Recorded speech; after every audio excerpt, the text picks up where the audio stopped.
Shalom, shalom, shalom, bien-aimés du Seigneur, nous bénissons notre Dieu qui est Père, Fils et Saint-Esprit pour la grâce qu'il nous donne d'être dans sa présence afin de le louer, de le célébrer, de le magnifier.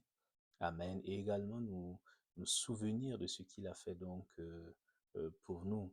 Donc tout au long de ce mois, nous voulons nous rappeler, nous souvenir des bienfaits du Seigneur, celui qui nous a gardés, celui qui nous a protégés, c'est lui qui a pourvu à nos besoins selon sa grâce. Alléluia. Que toute la gloire lui revienne au nom de Jésus. Amen. Et je voudrais prier également pour ce temps d'écoute donc de la parole. Je prie que le Saint-Esprit nous dispose afin que nous puissions comprendre sa parole, accepter sa parole, mettre en pratique sa parole afin de porter donc du fruit pour la gloire de son nom. Amen. Alors, mon frère, ma sœur, on avance par la grâce de Dieu et toujours sur le thème, bien évidemment, donc de l'année, c'est le thème de la restauration, la bénédiction de restauration.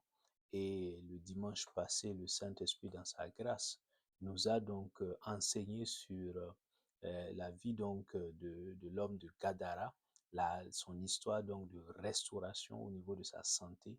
Amen. Comment donc cet homme-là et a été restauré dans sa santé physique, dans sa santé mentale par notre Seigneur Jésus-Christ lui-même. Et ce dimanche-là, mon frère, ma soeur, tu peux le noter, le Seigneur nous conduit donc pas à pas à mieux comprendre le thème de la restauration. Et le thème d'aujourd'hui, il est intitulé Une abondance restaurée de point, l'expérience de Job. Une abondance restaurée de point, l'expérience de Job. Et pour donc voir ce thème-là, nous allons nous appuyer sur Job chapitre 42, verset 10, et, nous pouvons faire la lecture. Alors il dit dans ce passage-là, l'Éternel rebâtit la situation de Job quand celui-ci eut prié pour ses amis.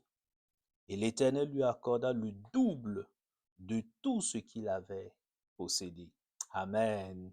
Je répète, il dit, l'Éternel rétablit la situation de Job quand celui-ci eut prié pour ses amis. Et l'Éternel lui accorda le double de tout ce qu'il avait possédé. Amen. Alors mon frère, ma soeur, pour avant donc pour examiner, pour voir comment justement cette expérience-là a pu avoir lieu, comment Job a pu expérimenter la restauration de l'abondance donc qu'il avait. Alléluia. Nous allons donc voir deux ou trois points par la grâce de Dieu. Le premier point, nous verrons qui est Job à la lumière donc des Saintes Écritures, qui est cet homme-là. Ensuite, nous verrons comment justement il a pu expérimenter, quelle a été son expérience en matière de restauration de l'abondance, de la prospérité et dont il jouissait. Et enfin, troisième point, nous verrons quelles sont les leçons que nous pouvons tirer de la restauration de l'abondance de Job pour nos vies aujourd'hui. Amen. Alors, premier point, tu peux le noter, qui est cet homme-là appelé Job? Alors, la Bible nous donne un certain nombre d'informations assez importantes qui nous permettent de mieux comprendre et de mieux connaître donc ce personnage biblique. Alors déjà, le nom Job signifie il pleure.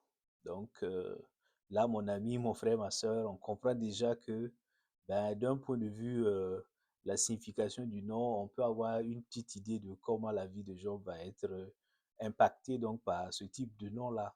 Alléluia. Et donc son nom Job signifie il pleure.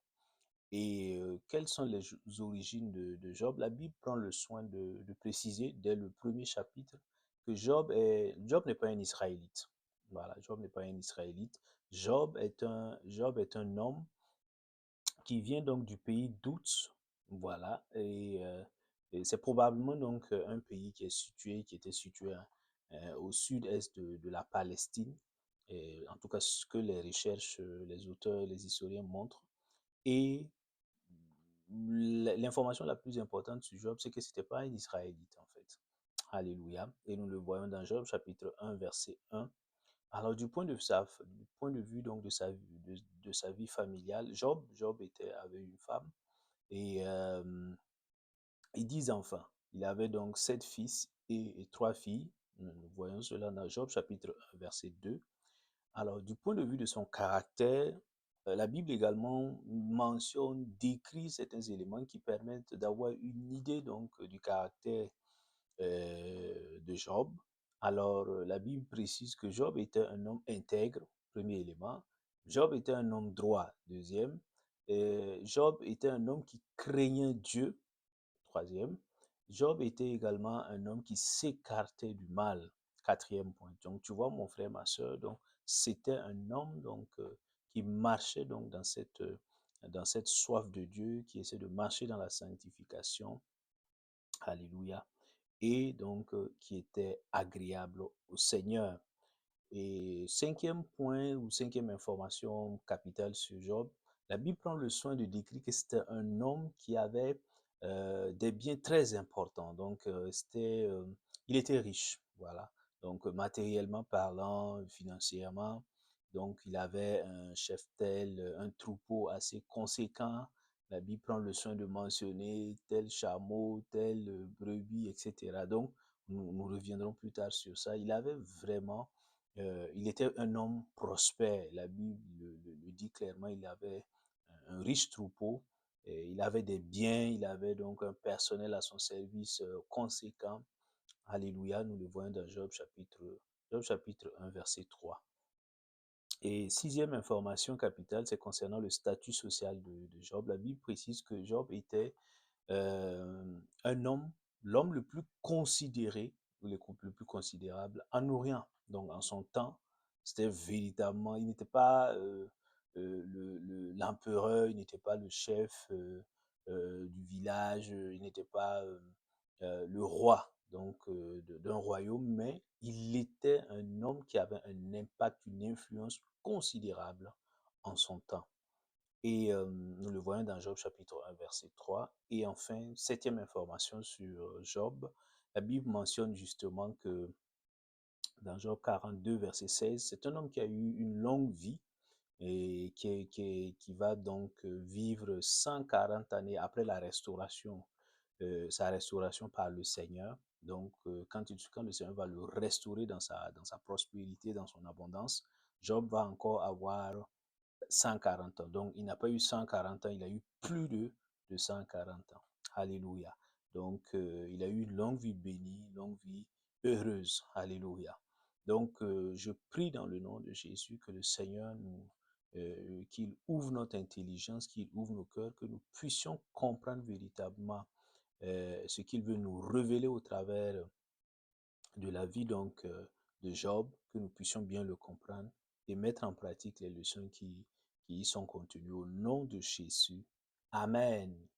Alors, deuxième grand point, tu peux le noter, mon frère, ma soeur, comment Job a-t-il expérimenté la restauration de son abondance? Alléluia. Donc, la Bible prend le soin de nous raconter pas à pas l'histoire de cet homme-là. C'est extraordinaire. Alors, premier point de départ, et tu peux le noter, c'est que Job, comme on vient de le décrire, c'est un homme qui était riche, qui avait donc des biens conséquents, le troupeau, du personnel à son service, etc. Alors, premier point de départ, avec la permission du Seigneur, Job va traverser de nombreuses épreuves. Ça, c'est vraiment le point de départ. Voilà, on connaît Job comme l'homme qui a été sérieusement éprouvé par le Seigneur. Alléluia. Et donc, avec la permission du Seigneur, Job va être cet homme-là qui va traverser de nombreuses épreuves. Alors, quelles ont été ces épreuves-là? Premièrement, Job va perdre ses biens. Job chapitre 1, verset 13 à 17, nous le voyons. Nous n'allons pas le lire, tu peux le vérifier. Alléluia. Il va perdre son troupeau un jour, oui, tout le troupeau. Donc, alors que le troupeau a été quand même conséquent, la Bible dit qu'il avait un troupeau qui était de 7000 brebis, 3000 chameaux, 500 paires de bœufs, 500 ânesses, et son personnel était très nombreux. Voilà. Donc, il va perdre son troupeau. On imagine la douleur donc de perdre son troupeau. Alors, mais le pire était devant. La Bible précise encore dans Job chapitre 1, 18, 19, que Job va perdre, le même jour qu'il a perdu son troupeau, il va perdre ses enfants. C'est-à-dire que une catastrophe va arriver et ses enfants, un accident va se passer et tous ses enfants vont mourir. Ses fils et donc ses 10 enfants vont mourir. Et ça, c'était le même jour. La Bible précise que une fois, donc c'est dramatique, c'est tragique, c'est extraordinaire. Donc, qu'est-ce qui va se passer? Il y a encore des événements qui viennent. Donc, Job n'est pas au bout de ses épreuves. Alors, Job va perdre plus tard sa santé. Et Job chapitre 2, versets 7 à 9, la Bible précise que il a été frappé. Dieu a permis donc que Satan vienne toucher à sa santé et il va donc l'oppresser avec un ulcère malin et il va commencer donc de la tête jusqu'à la plante des pieds.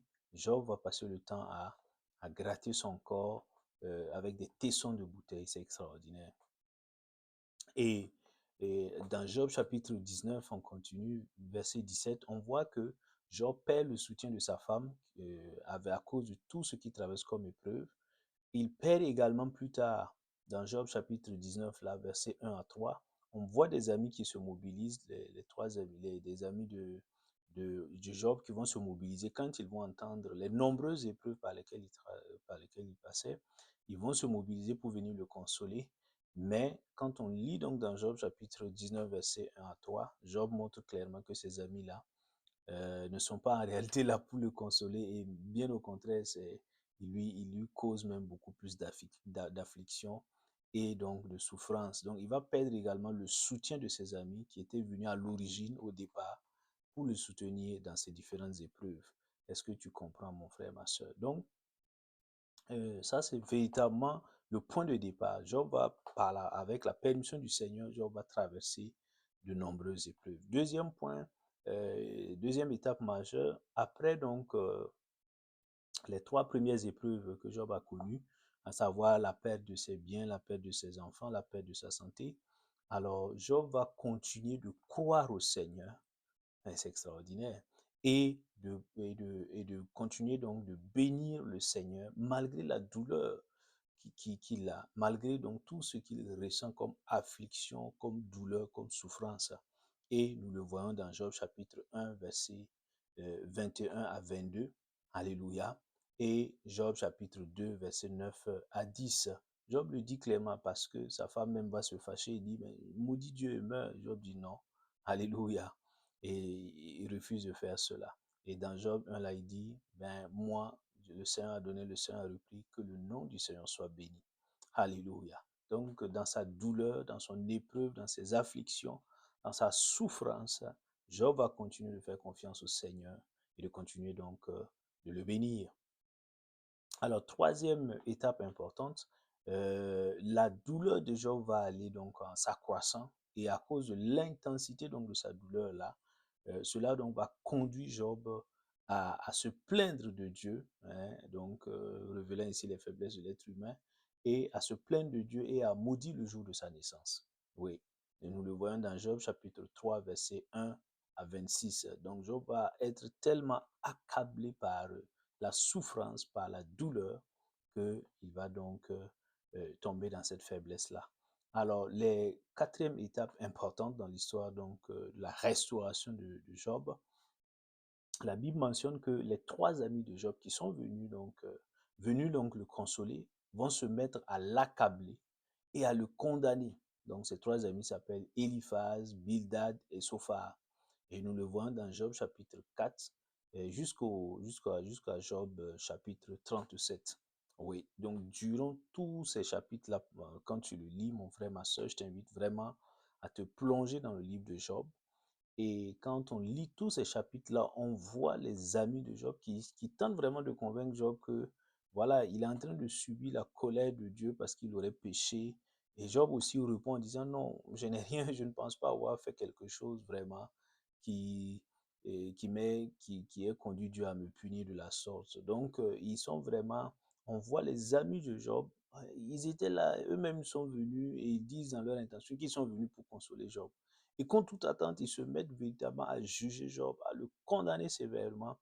Et il y a de quoi surprendre, mon frère, ma soeur. Et cinquième point important à noter par rapport à l'histoire de la restauration de Job, c'est que Dieu, dans sa grâce, dans sa miséricorde, va répondre à Job et se révéler à lui et comme le Dieu tout-puissant, comme le Dieu juste, comme le Dieu qui est sage, et enfin comme le Dieu qui est souverain. Alléluia. Nous le voyons dans Job chapitre 39 à Job chapitre 41. Oui, Job, donc Dieu va se révéler à Job. Alléluia. Il ne va pas le laisser donc avec ses questions dans la confusion, dans le doute, dans la peur. Non, Dieu, dans sa miséricorde, va venir lui répondre et, engager donc un dialogue, une conversation avec lui. Et dans cette conversation-là, on peut noter que Dieu se révèle à Job, alléluia, d'une nouvelle manière, en insistant sur le fait qu'il soit le Dieu, qu'il est le Dieu qui est puissant, qui est sage, qui est souverain et qui est juste. Amen. Et sixième point assez important à noter, c'est que Dieu va condamner, alléluia, les propos, il va juger et condamner les propos des amis de Job et il va leur ordonner d'aller vers Job afin que Job puisse prier pour eux et qu'il obtienne le pardon de Dieu. Parce que Dieu était en colère contre les discours, les interventions donc des amis de Job. Ils ont présenté Dieu comme un Dieu méchant, comme un Dieu qui est là, un papa fouettard. Non. Et donc cela n'a pas plu, cela n'a pas été du goût du Seigneur.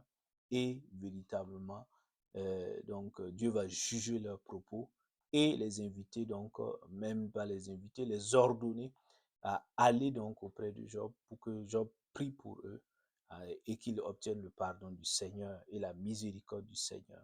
Nous le voyons dans Job chapitre 42, versets 7 à 9, mon frère, ma soeur.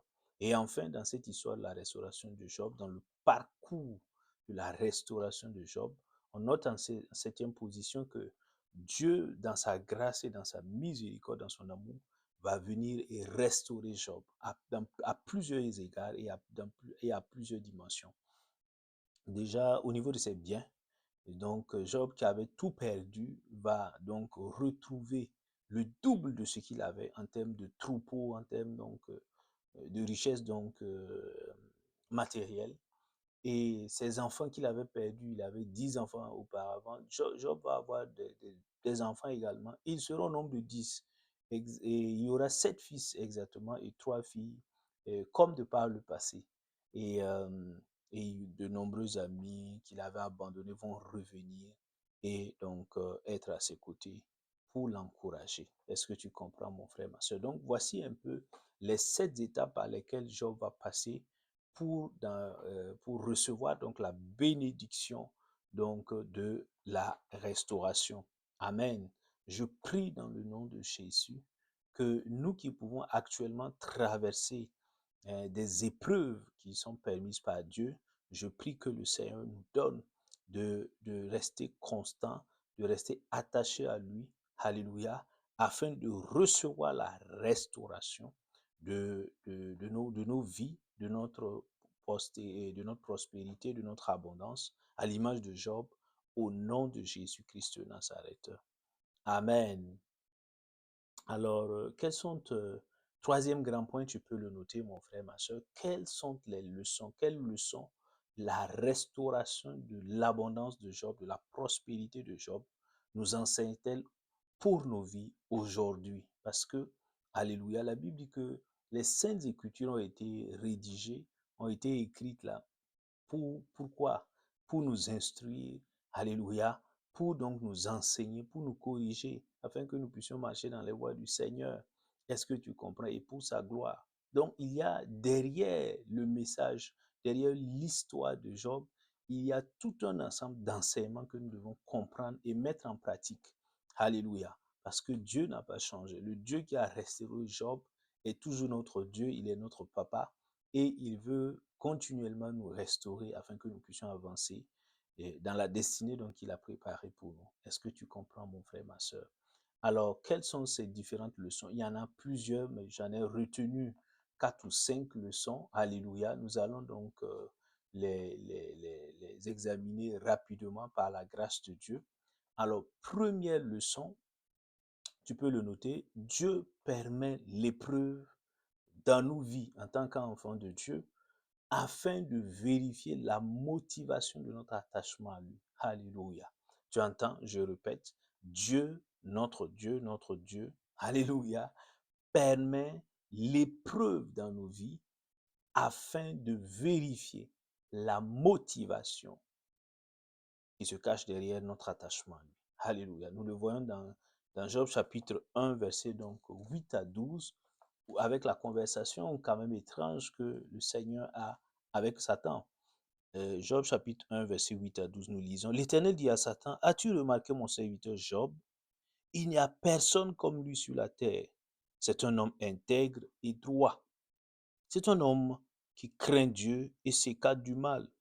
Satan répondit à l'Éternel, est-ce d'une manière désintéressée que Job craint Dieu? Ne l'as-tu pas protégé, lui, sa maison et tout ce qui lui appartient? Tu as béni l'œuvre de ses mains et son troupeau se répand dans le pays. Mais étends ta main, touche à tout ce qui lui appartient et je suis sûr qu'il te maudira en face. Verset 12, l'Éternel dit à Satan, voici, tout ce qui lui appartient est en ton pouvoir. Seulement, ne porte pas la main sur lui. Alors Satan se retira de la présence de l'Éternel. Tu entends? Donc à travers ces passages-là, on voit clairement que Dieu permet à Satan de venir tenter, de venir oppresser Job en, en prenant donc les biens de Job. Pourquoi? Parce que il y a eu une discussion entre lui et Satan. Et Satan dit en réalité, Job là, il n'est pas attaché à toi. Il ne t'aime pas parce qu'il il t'aime simplement. Non, en fait, Job, il t'aime et il est attaché à toi parce que tout simplement tu l'as béni, tu lui as donné des biens. Donc, à cause de ces biens, justement, c'est à cause, c'est en raison de l'existence de ces biens-là qu'il continue d'être attaché à toi. Mais le jour où tu vas retirer ces biens-là, Job va te maudire et donc il va te maudire et dire qu'il ne te connaît pas. Donc, voici un peu le résumé. Et Dieu va permettre pour voir est-ce que véritablement Job l'aime de manière désintéressée, Job le sait de manière désintéressée. Et c'est ce qui va se passer. Donc, Satan, avec la permission de Dieu, va venir oppresser, retirer donc les biens de Job. Et, mais Job va avoir la réaction donc que Dieu attendait. Il va dire non, Dieu a donné, Dieu a repris, que le nom du Seigneur soit béni. Alléluia. Et ça va être, ça va plaire au Seigneur. Même quand les enfants de Job vont mourir donc dans cet accident qui sera provoqué par Satan, Job va donc, sa femme va dire, mais maudit Dieu, mais il va dire non, je refuse de le faire. Alléluia. Parce que le Seigneur, il est notre Dieu. Alléluia. Et ce qu'il permet, nous devons savoir donc lui rendre grâce pour tout ce qu'il permet. Donc c'est ça. Et la Bible mentionne que lorsque toutes ces épreuves sont arrivées là, Job donc n'a pas péché. Donc les tout premiers versets, chapitre 1, chapitre 2, il dit chaque fois, la Bible mentionne que en tout cela, Job ne pécha pas et n'attribua rien de scandaleux à Dieu. Il répète encore dans le chapitre 2 là, Alléluia, il dit en tout cela, Job ne pécha point par ses lèvres. Alléluia. Ça, c'était vraiment le début. Et ça a plu au Seigneur. Cela a plu au Seigneur. Alléluia. Et plus tard, nous verrons encore comment donc le Seigneur va parler donc de Job en disant, mais c'est vraiment un homme intègre. Alléluia. Donc, tu comprends. Est-ce que toi et moi, aujourd'hui, alléluia, tu peux traverser, nous pouvons traverser donc des épreuves actuellement. Ça peut être des questions de santé, ça peut être des questions de travail, ça peut être des questions donc d'enfantement liées au mariage, ça peut être des questions donc liées au ministère, peu importe la dimension donc de l'épreuve, alléluia, elle peut prendre plusieurs formes, alléluia. Est-ce que lorsque, alléluia, en plein milieu donc de ces épreuves-là, quelle est notre attitude? Est-ce que toi et moi, alléluia, que faisons-nous? Regardons, est-ce que notre amour pour le Seigneur est-il vraiment désintéressé? Si Dieu nous retire la santé, si Dieu nous retire ceci ou cela, telle grâce, telle bénédiction, allons-nous continuer encore à rester attachés au Seigneur? Allons-nous continuer à l'aimer plus que tout? La question nous est posée, regardons-nous, soyons honnêtes et sincères. Est-ce que nous ne sommes pas souvent attachés au Seigneur? Nous venons à l'église, nous adorons, nous prions, parce que tout simplement le Seigneur nous donne de bonnes choses, il nous donne des bénédictions, des grâces.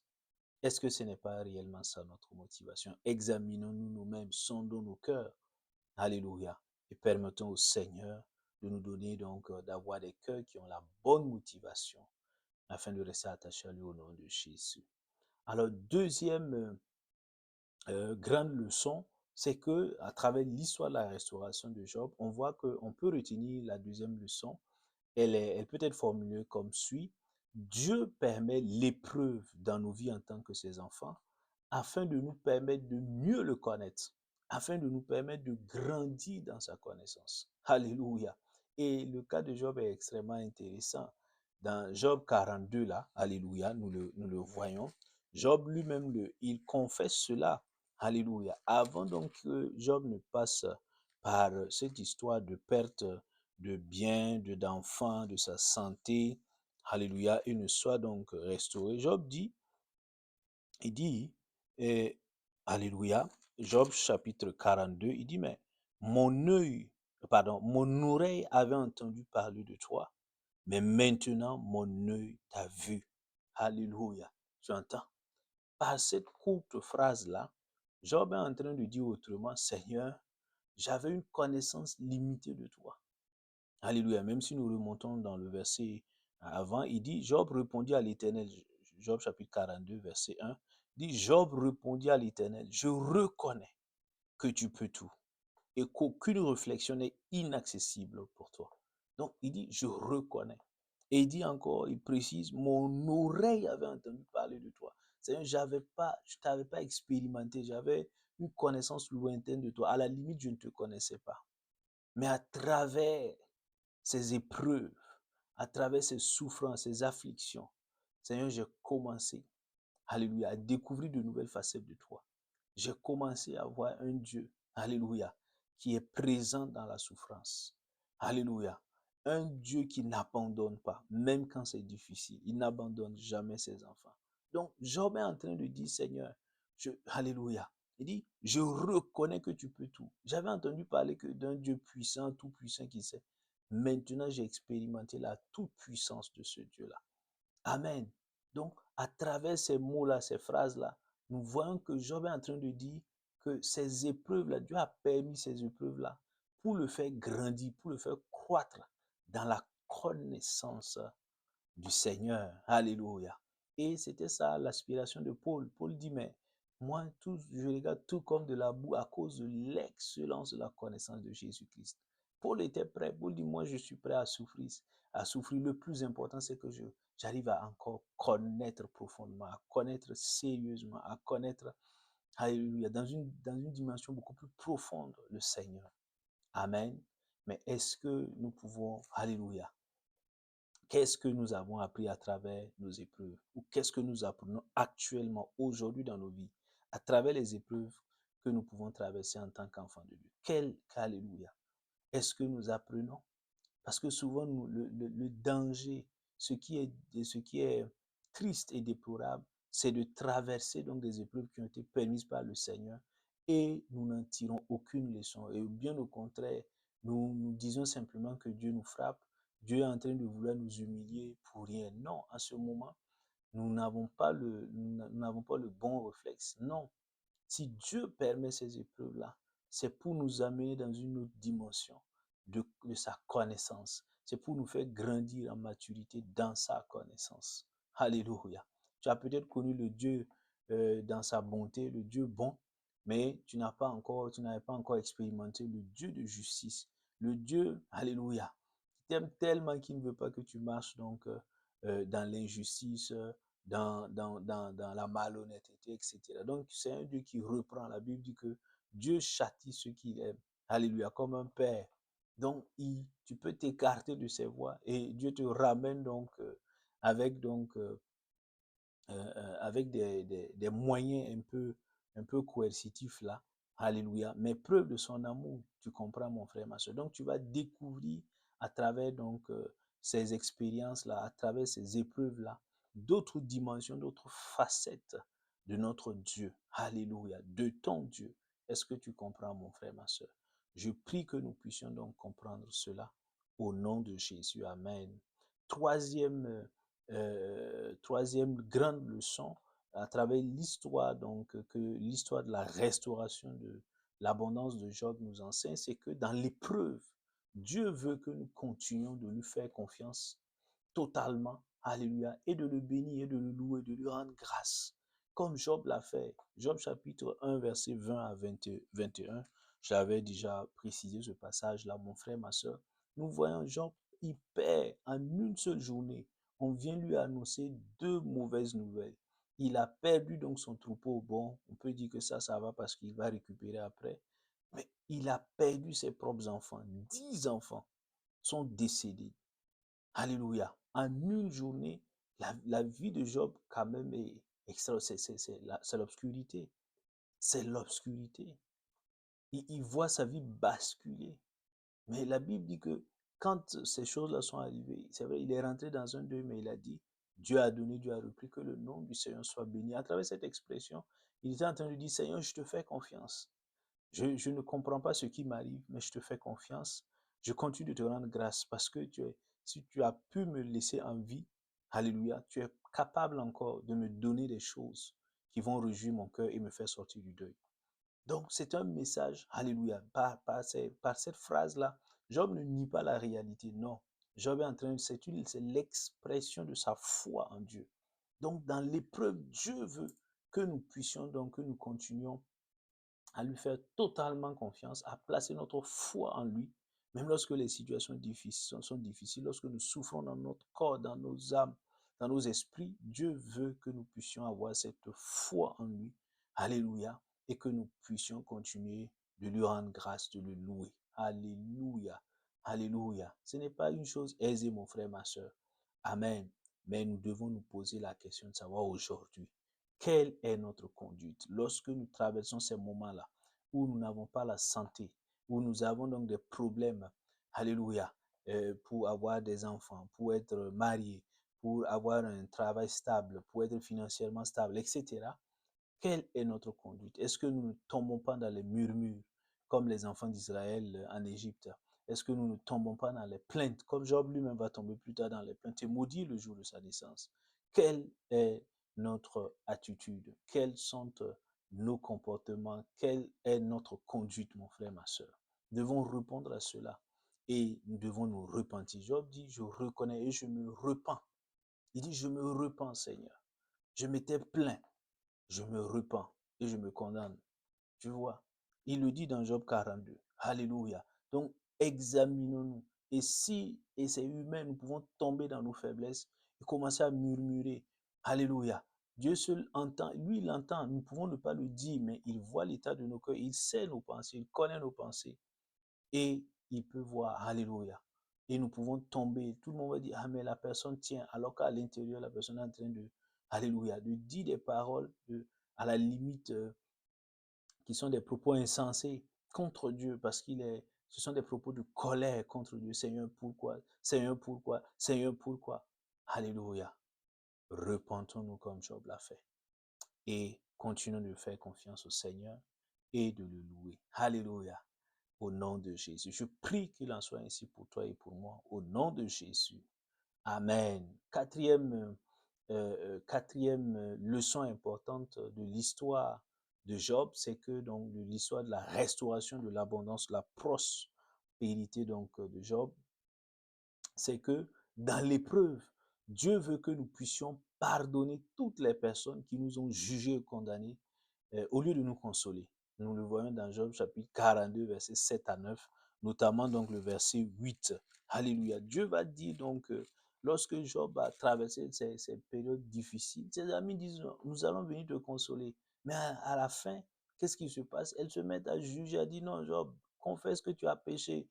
Tu as péché, donc c'est à cause de ton péché que Dieu te châtie, Dieu te frappe de tous ces malheurs-là, parce que tu as péché contre lui. Donc avoue tes fautes. Qu'est-ce que tu as fait de mal? Donc, ils accablaient Job, ils le condamnaient. Et cela, bien évidemment, va blesser le cœur de Job. Alléluia. Et mettre Dieu en colère. Donc, mais dans ça, Dieu veut que nous puissions pardonner. Alléluia. Comme Job, ce sont généralement nos proches qui sont là. Alléluia. Au lieu de nous prêter donc une épaule de consolation, non, non. Elles vont se mettre à dire, voilà, ceci, cela, c'est pas tu as fait ça, tu as fait ça, tu mérites ceci, tu vois, etc. Ils vont trouver toujours des histoires, alléluia, qui vont te juger, qui vont te condamner. Et ça blesse profondément le cœur. Mais Dieu veut que tu puisses pardonner. Alléluia. Je prie que le Seigneur te donne la force de pardonner toutes ces personnes-là, ces proches, ces amis, ces soi-disant amis, connaissances, qui te jugent et qui te condamnent pendant que tu traverses ces moments d'épreuve-là. Je prie que le Seigneur t'accorde la force nécessaire de les pardonner sincèrement au nom de Jésus. Amen. Et justement, tes dernières grandes leçons que nous pouvons apprendre, que nous pouvons tirer de l'histoire de la restauration, de la, de l'abondance et de la prospérité de Job, c'est que Dieu veut et Dieu peut nous restaurer si nous lui obéissons. Alléluia. Aujourd'hui, Dieu veut et Dieu peut nous restaurer. Il est le même hier, aujourd'hui, éternellement. Hébreux 13, verset 8. Alléluia. Jésus-Christ de Nazareth est le même hier, aujourd'hui, éternellement. Il veut et il peut te restaurer si tu lui obéis. Comme Job, alléluia, il a dit, mais allez voir Job, il va prier pour vous, il va invoquer la miséricorde de Dieu sur vous. Je vais vous pardonner. Et Job, quand les amis sont venus, il n'a pas tenu compte des blessures donc infligées par leurs propos, par leur condamnation, par leur jugement. Il leur a pardonné et il a prié pour eux, il a intercédé pour eux. Et Dieu a vu cela, Dieu s'est réjoui et il est venu, il a restauré Job dans sa poste, dans sa prospérité, dans sa richesse, alléluia, et même à tous égards. Il a restauré sa santé, il lui a redonné 10 enfants comme auparavant. Et la Bible me précise que ses filles étaient les plus belles de la région, etc. Est-ce que tu comprends, mon frère, ma soeur? Donc, Dieu veut et peut te restaurer. Si tu lui obéis, Dieu te demandera, Alléluia, hein, donc de rester là en étant donc, en ayant les regards fixés sur lui, en lui faisant totalement confiance. Obéis simplement. Dieu te demandera de le louer dans des circonstances difficiles. Obéis simplement. Alléluia. Le Dieu, Amen, qui a restauré Job, donc, est toujours vivant. Amen. Comme Job le dit, mon Rédempteur est vivant. Ton Rédempteur est vivant, mon frère, ma soeur. Celui qui t'a créé, qui t'a sauvé à travers Jésus-Christ est vivant. Amen. Donc, je prie dans l'autorité du nom de Jésus que de la même manière qu'il a restauré Job, je prie qu'il te restaure, peu importe la dimension, que ce soit ta santé, que ce soit donc l'enfantement, que ce soit le mariage, que ce soit le travail, que ce soit le ministère, peu importe la dimension, je prie que le Seigneur, que ce soit tes finances, je prie que le Seigneur restaure ta vie au nom de Jésus, que le Seigneur restaure l'abondance au nom de Jésus, que le Seigneur restaure ta prospérité au nom de Jésus-Christ de Nazareth. Amen. Alors on s'arrête là, mon frère, ma soeur. Nous nous retrouvons par la grâce de Dieu le dimanche prochain pour écouter encore la parole du Seigneur. D'ici là, que la grâce de Dieu continue de t'accompagner. Je bénis ta nouvelle semaine. Je déclare que le Seigneur, dans sa grâce, bénit ta nouvelle semaine. Et sa faveur t'accompagne. Sa grâce est sur toi. Au nom de Jésus, tu marches dans la victoire et le Seigneur restaure ta vie au nom de Jésus. Amen. Shalom, shalom, shalom.